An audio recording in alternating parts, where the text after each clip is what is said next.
Hello friends, welcome back to our channel. कुछ हफ्ते पहले जो है ना, एक पेटिशन साइन हुआ था जिसमें कि जो है यूके के इमिग्रेंट्स के लिए के जो है ना काफ़ी इम्पोर्टेंट है। इस पेटिशन में जो है ना 100,000 सिग्नेचर्स चाहिए थे ताकि उसे यूके पार्लियामेंट में जो है ना डिस्कस किया जा सके।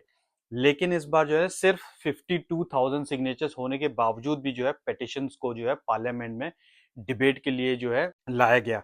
सो ये पेटिशन जो है ना क्या मांग रहा था कि जो है कि हेल्थ केयर के जो वर्कर्स हैं यहाँ पर जो काम करते हैं, indefinite leave to remain ILR के लिए रिक्वायर्ड जो मिनिमम ईयर्स है, मतलब 5 साल है, उसको घटा के 2 साल कर दिया जाए। इस पार्लियामेंट ने डिस्कस तो किया, लेकिन एंड में क्या हुआ उसको थोड़ा सा समझते हैं। लेकिन अगर आप मेरे इस चैनल पे पहली बार आए हैं तो सब्सक्राइब करें और बेल आइकन को दबाएं so that you can get all your information on timely.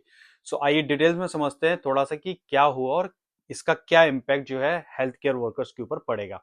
सबसे पहले समझते हैं कि पेटिशंस का बैकग्राउंड क्या था, पेटिशंस किसके रिगार्डिंग थी। पेटिशंस काफी यूनिक थी क्योंकि यूके में जो है आईएलआर लेने के लिए जो है आपको काफी सारे वीजा कैटेगरीज में 5 साल का वेट करना पड़ता है। लेकिन कुछ वीजा जैसे ग्लोबल टैलेंट वीजा हो गया या इनोवेटर फाउंडर वीजा हो गया, उनमें सिर्फ जो है 3 साल का आपको वेट करना पड़ता है। पेटिशन में यह पॉइंट उठाया गया था कि हेल्थ केयर के जो वर्कर्स के लिए जो है ये वीजा जो है 5 साल से घटाकर 2 साल कर दिया जाए, मतलब उसको उन लोगों को 2 साल में ही जो है आईएलआर के लिए जो है एलिजिबल हो जाए। अब पार्लियामेंट ने कुछ रिस्पॉन्स किया, उसको समझ लेते हैं। 2-3 पॉइंट उन्होंने बोले हैं जो कि हम लोगों के लिए थे, मतलब इमिग्रेंट्स वगैरह के लिए थे। तो स्टैंडर्ड पीरियड की बात करी है उन्होंने, जिसमें कि बोला है कि आईएलआर का जो एक एलिजिबिलिटी पीरियड है वो 5 साल के लिए है, वो सभी के लिए इंक्लूडिंग ऑल द वीजा, मतलब इंक्लूडिंग हेल्थ केयर वीजा भी। दूसरा उन्होंने बोला कि फाइनेंशियल इंपैक्ट पड़ेगा अगर ये पीरियड जो है कम कर दिया गया, तो यूके इमिग्रेशन फीस का रिवेन्यू पर असर पड़ सकता है और इसकी वजह से यूके गवर्नमेंट के लिए जो है ये फाइनेंशियली जो है वायबल भी नहीं है। ठीक है। दूसरा इन्होंने बोला है कि कमिटमेंट टू यूके, मतलब कि कमिट आप लोग जो है यूके के लिए थोड़ा सा कमिटमेंट रहो, मतलब 5 साल की यहाँ पर रहो, 5 साल अपने यूके को समझो, यहाँ के कल्चर को समझो, फिर आप आईएलआर के लिए जो अप्लाई करो।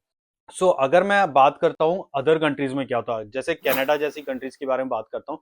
कनाडा जैसी कंट्रीज में क्या होता है, फॉरेन हेल्थ केयर वर्कर्स के लिए जो है परमानेंट रेजिडेंसी, जो पीआर बोलते हैं, जल्दी प्रोवाइड कर दी जाती है, क्योंकि कुछ केसेस में तो जो है पीआर मिलने से पहले ही आपको जो है एंट्री मिल जाती है। लेकिन यूके का जो इमिग्रेशन सिस्टम है वो थोड़ा सा अलग है, और पार्लियामेंट का मानना यह है कि 2 साल का जो प्रपोजल है उनके सिस्टम के लिए ठीक नहीं है।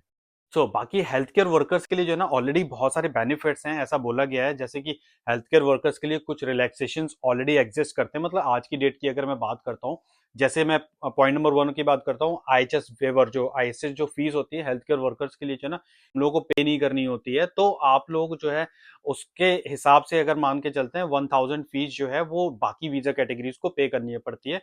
तो ये अगर प्रपोजल पास होता है, 2 साल का ये प्रपोजल होता है, तो अगर ये पास होता है तो फिर ये उनके लिए जो है एक्स्ट्रा बर्डन हो जाएगा, एक तरीके से फाइनेंशियली बर्डन जो है गवर्नमेंट के ऊपर हो जाएगा। हेल्थ केयर वर्कर्स जो है ना अपनी फैमिली के लिए जो है, अगर 2 साल का प्रपोजल हो जाता है तो मैं बात कर रहा हूँ, मतलब फर्स्ट 2 इयर्स जो है वो उनको फैमिली से दूर रहना पड़ेगा। लेकिन जब हेल्थ केयर वर्कर्स जो अपनी फैमिली के साथ यूके सेटल हो जाएंगे तो 5 साल का जो है उनको करना पड़ेगा। अगर मैं फ्यूचर की अपनी उम्मीद की बात करता हूँ कि मतलब अगर फ्यूचर में अगर ये होता है तो क्या होता है, देखो पेटिशन कमेटी के डिसीजंस का ये क्लियर है कि हेल्थ केयर वर्कर के लिए जो है कुछ और पेटिशंस भी फ्यूचर में आ सकते हैं, जो इन पॉलिसीज को और भी बेटर बनाने की कोशिश करते हैं, मतलब कह रहे हैं कि शायद और भी बहुत अच्छी कुछ और भी आएंगे। अभी फिलहाल जो है पार्लियामेंट का डिसीजन 5 साल की रिक्वायरमेंट को मेंटेन करना है, क्योंकि इस सजेशन को पार्लियामेंट में जो है रिजेक्ट कर दिया गया है। ठीक है।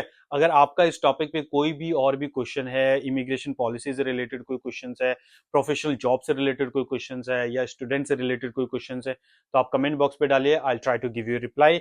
और वीडियो अच्छा लगता है तो शेयर और लाइक जरूर करिए। Thank you so much, thank you so much for watching this video, thank you so much.